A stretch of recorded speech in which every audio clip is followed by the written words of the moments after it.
예, 찬양 감사합니다. 언제가 말씀드렸지만은 구약 성경 39권 중에 하나님이라는 단어가 하나도 나오지 않는 성경이 두 권이 있습니다. 에스더서와 아가서입니다. 이 두 권의 책에는 하나님이라는 단어가 하나도 나오지 않습니다. 그래서 자칫 이 아가서가 남녀 간의 사랑 이야기로만 여겨질 수 있습니다만은 보다 더 영적인 의미로 보면 이 아가서는 하나님과 우리 사이에 가장 긴밀한 사랑의 관계를 보여주는 그런 성경이다라고 말씀드릴 수 있겠습니다. 오늘 본문은 신랑 대신 예수님께서 신부된 성도들을 자신의 포도원으로 봄의 동산으로 초청하시는 말씀입니다. 이제 겨울도 지나고 비도 그치고 봄이 왔으니 비둘기 같은 나의 사람아, 이제 있는 곳에 너 있는 곳에서 나와 나로 너의 얼굴을 보게 하라. 나의 얼굴을 너의 소리를 듣게 하라. 그렇게 우리를 봄동산으로 초청하고 계시는 것입니다. 어찌 보면요, 오늘 이 시간도 이렇게 주셔서 여러분을 봄동산과 같은 이곳으로 초청해 주셨다, 그렇게 볼 수가 있겠습니다. 그렇게 우리는 바위 틈 낭떠러지와 같은 세상에서 기저귀를 켜고 일어나서 하나님께서 우리의 얼굴을 보실 수 있도록, 우리의 소리를 들으실 수 있도록 하나님께서 초청하시는 봄동산으로 가야 하겠습니다. 오늘 11절 말씀에 겨울도 지났다, 그렇게 말씀하고 있습니다. 여러분, 왜 겨울이라는 계절이 생겨났습니까? 그것은 우리가 살고 있는 곳이 빛과 열을 공급해 주는 태양으로부터 멀리 떨어지기 때문입니다. 그러면 모든 것이 얼어붙게 되고 짐승들이 자취를 감추고 나무와 풀들도 다 동면을 하게 됩니다. 그런데 중요한 것은 자연에도 겨울이 있듯이 우리의 영적인 삶에도 육체적인 삶에도 겨울이 있다 하는 사실입니다. 이 겨울은 우리가 태양과도 같으신 하나님으로부터 멀리 떨어지게 되면 우리에게 찾아오는 것입니다. 우리의 삶에 겨울이 오면 메마른 사막과 같은 삶이 됩니다. 지치고 피곤한 삶이 되고 때로는 육신의 병으로 고통을 당하게 되기도 하고 경제적인 고통, 또 정신적인 고통 등등을 겪게 됩니다. 뿐만 아닙니다. 우리의 뜨거웠던 영적인 삶이 냉랭해집니다. 하나님을 향한, 교회를 향한 사랑도 식어지고 냉랭해집니다. 소망도 식어지고 기쁨도 사라집니다. 우리 입술에서는 찬양과 감사가 사라지고 기도도 사라지게 됩니다. 있다면 불평과 원망과 낙심만이 심령을 가득 채우게 될 것입니다. 혹시 여러분, 이 예배에 참여하신 여러분 중에 이런 겨울을 보내고 계시는 분들은 없으십니까? 이 겨울의 해결은 단 하나입니다. 방법은 태양과도 같으신 하나님께 가까이 나아가는 것입니다. 가까이 가야 얼음이 녹듯이 우리의 모든 문제가 해결이 될 수 있습니다. 가까이 가서 하나님과의 모든 관계가 회복이 되어야 하는 것입니다.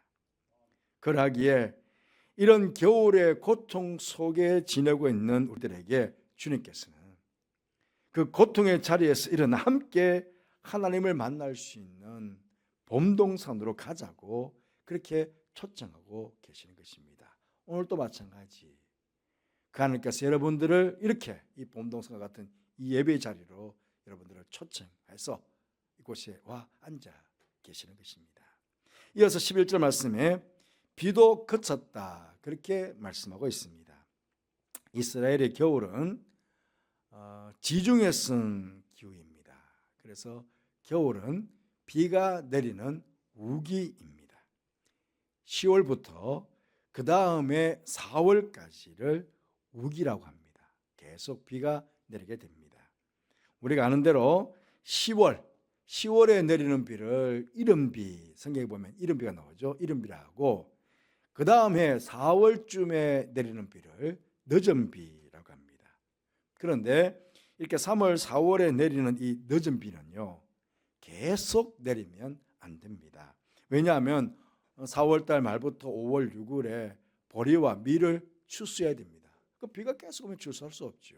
또 이제 추수가 끝나면 이제 봄꽃들이 펴야 되고, 이제 열매를 맺는 과실수들의 꽃이 펴야 되는데, 계속 비가 내리면 꽃을 피울 수가 없습니다. 그러면 농사를 완전히 망치게 되는 것입니다.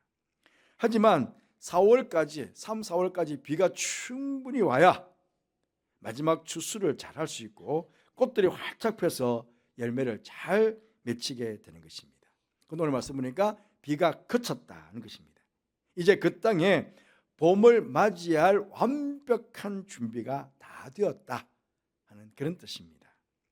여기에 비해 우리나라는 지중해성 기후와는 정반대의 기후를 가지고 있습니다. 그러니 우리는 겨울이 우기가 아니고 여름이 우기입니다. 그렇게 우리나라는 겨울이 지나면 비가 그치는 것이 아니라 반대로 봄비가 내려야 합니다.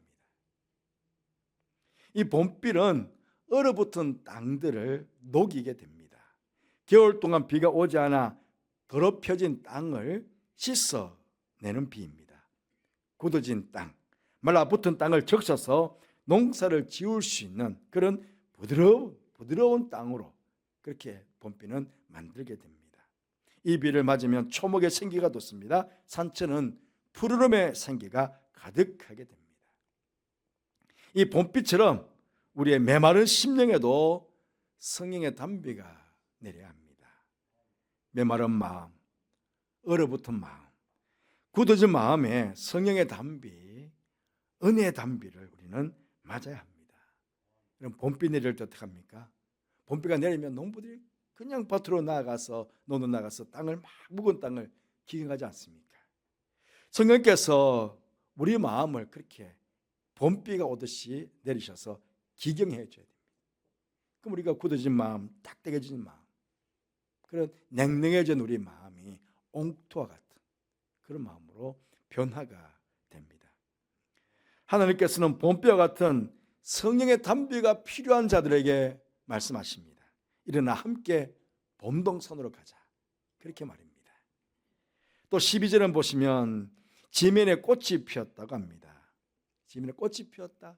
여러분, 꽃이 없는 봄을 한번 생각해 보십시오. 얼마나 삭막하게 느껴지겠습니까? 봄꽃은요, 유달리 화사합니다. 이제 곧 진달래가 피겠죠. 개나리, 벚꽃, 목련, 또 과실수들 중에 복숭아꽃, 살구꽃, 얼마나 화사한지 모릅니다.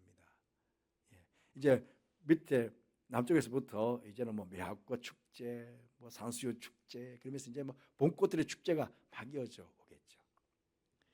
이 봄꽃의 특징이 무엇인지 아십니까? 봄꽃의 특징, 잎이 생기기 전에 먼저 꽃망울부터 터뜨린다 하는 것입니다. 대부분의 식물은 잎이 돋은 후에 꽃이 피고 열매를 맺는데, 이 봄꽃들은요, 잎도 생기기도 전에 먼저 앙상한 가지에 꽃봉오리부터 활짝 터뜨려 간다는 것입니다.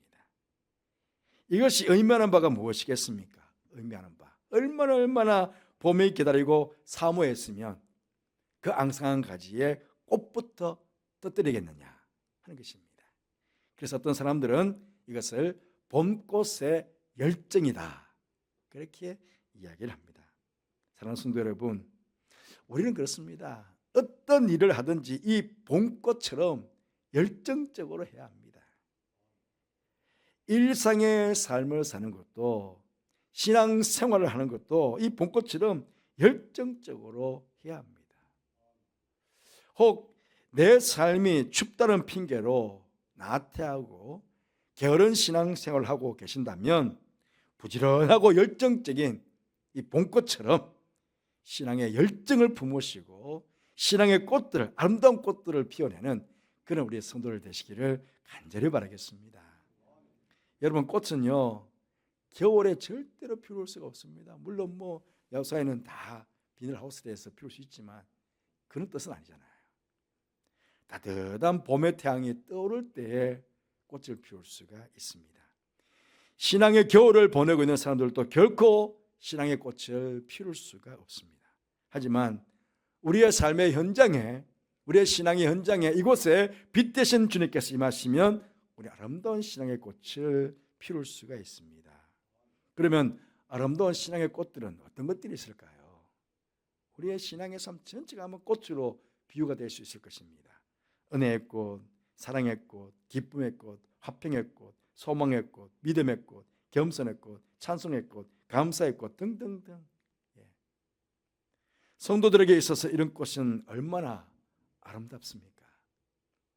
그리고 여러분, 꽃도 아름답지만 이 꽃들이 성령의 열매로 잘 연결어진다면 얼마나 더 멋이 있겠습니까? 이런 아름다운 꽃을 피우고 성령의 열매를 맺기를 원하는 사람에게 하나님께서 말씀하십니다. 함께 일어나 봄동산으로 가자. 그렇게 초청하고 계십니다. 여러분, 하나님께서 이번에 교회 창립 80주년을 바라보면서 우리들에게 하나님을 만날 수 있는 봄동산과 같은 전교인 수련회를 허락해 주셨습니다. 이 염천 한가족 수련회에 일어나 함께 가자 하는 것은 저의 초청이 아니라 우리 하나님의 초청인 것입니다. 추운 겨울과 같은 인생과 인상과 신앙의 삶을 살고 계시는 분들이나 앙상 가지 같은 신앙의 삶을 살고 계시는 분들 모두가 사실은요 이 수련회가 필요한 분들이 아니겠습니까? 하나님께서 우리에게 일어나 함께 가자고 말씀하시며 세 가지를 요구하십니다. 첫째는 14절 말씀에 너의 얼굴을, 내 얼굴을 보게 하라, 그렇게 요구하십니다. 여러분, 누구를 만나는 것은요 얼굴과 얼굴을 딱 대면해서 보는 것 아닙니까? 만난다면 얼굴과 우리 딱 대면하는 것 아니겠습니까? 우리 얼굴이 하나님을 향하고 하나님의 얼굴이 우리를 향할 때, 그래서 눈과 눈이 마주칠 때 거기에 하나님과 우리 사이에 인격적인 만남이 이루어지게 되고 사랑의 열매가 맺히게 되는 것입니다. 하나님께서는 우리와 이런 인격적인 만남을 가지시기를 원하시는 것입니다. 오늘도 마찬가지죠. 이 자리에 나와서 우리가 하나님을 향해서 얼굴을 밀고 하나님은 우리를 향해서 얼굴을 비춰주시고, 그럼 이곳에서도 우리는 하나님을 인격적으로 만나게 되는 것입니다. 바라기는 오늘 예배도 마찬가지고 이번 한가족 수련회 때도 여러분 모두가 하나님의 얼굴을 배울 수 있게 되기를 주님으로 축복합니다. 은혜와 평강의 하나님께서 우리와 함께 하시면, 우리를 만나주시면 우리의 별과 같은 우리의 모든 인생의 문제가 봄눈 녹듯이 다 사라지고 우리 안에 참 기쁨과 감사가 넘치게 될 것입니다. 이런 은혜가 있기를 주님으로 축복합니다. 두 번째로 14절에 내 소리를 듣게 하라, 그렇게 요구하십니다. 여러분, 우리 육신의 부모님들도요, 육신의 아버지도 늘 자녀들의 음성을 듣고 싶어 합니다. 그렇지 않습니까? 마찬가지로 하나님 아버지께서도 자녀인 우리들이 하나님 아버지를 부르는 소리를 언제나 듣고 싶어 하십니다. 이번 수련은 우리가 하나님 아버지의 이름을 예배를 통해, 기도를 통해, 찬양을 통해, 모임을 통해 마음껏 부를 수 있는 그런 시간이 될 것입니다. 우리가 하나님 아버지 이름을 부를 때 하나님께서는 그래 내가 여기 있다 이렇게 말씀하시며 기뻐하시면서 우리의 부름에 응답으로 축복해 주실 것입니다. 이런 응답의 축복을 누릴 수 있는 여러분 모두가 되시길 바랍니다. 세 번째로 15절 말씀에 포도원을 흐는 작은 여우를 잡아라, 그렇게 요구하십니다. 여기서 언급된 여우는요 이스라엘 땅에서 널리 서식되고 있던 동물인데 포도원에다가 굴을 파고 거기 사는 거예요. 그런데 포도나무 밑으로 막 굴을 파다 보면 결국은 포도나무를 죽이게 됩니다. 그 포도 농사를 망치게 되는 것이죠. 하나님께서 우리와 만나 사랑을 나누고 싶어 하시는데 그 일을 방해하는 여호를 잡으라고 말씀하시는 겁니다. 포도원을 허는 이 여호는 우리의 교회와 우리 가정과 우리 성도들을 쓰러뜨리고 넘어뜨리는 사단과 그에 속한 모든 악한 존재들, 그들이 유혹하는 모든 일들이 될 것입니다. 이번 수련회에 우리를 초청하시는 하나님의 음성을 듣지 못하게 방해하고 수련회에 참여할 수 없게 만드는 그런 작은 여우가 혹시 여러분에게 있지 않겠습니까? 나아가 우리가 하나님을 사랑하고 교회와 성도들을 섬기는 일을 방해하는 작은 여우가 혹시 여러분에게 있지 않겠습니까? 이게 큰 여우가 아니고 작은 여우입니다. 작은 여우. 이 작다는 것은 우리가 그냥 지나치기 쉬울 수 있고 큰 관심을 두지 않을 수 있는 아주 사소한 것일 수도 있습니다. 게으름, 나태함, 현실에 안주하는 것, 탐심, 교만, 무관심, 미움, 쾌락, 불신앙 등등등, 이런 모든 것들이 포도원을 허물듯 우리의 신앙을 허물 수 있고 우리의 교회와 가정을 허물 수 있다 하는 것입니다. 그것이 무엇이든 이번 수련을 통해 그 모든 작은 여우들을 다 잡아내어서 거룩하고 순결한 신부의 모습으로 신랑 대신 우리 주님 앞에 설 수 있는 우리 모두가 되기를 간절히 바라겠습니다. 여러분, 사람이 가장 아름다울 때가 언제인지 아십니까? 사랑할 때가 가장 아름답습니다. 누군가를 사랑하고 누군가에게 사랑을 받을 때 아마 그 사람은 가장 행복한 사람일 것입니다. 그게 얼굴 표정에서 느껴져요. 보면 정말 사랑을 많이 받고 있구나, 사랑하고 있구나 하는 것이 얼굴 표정에서부터 드러나게 되거든요.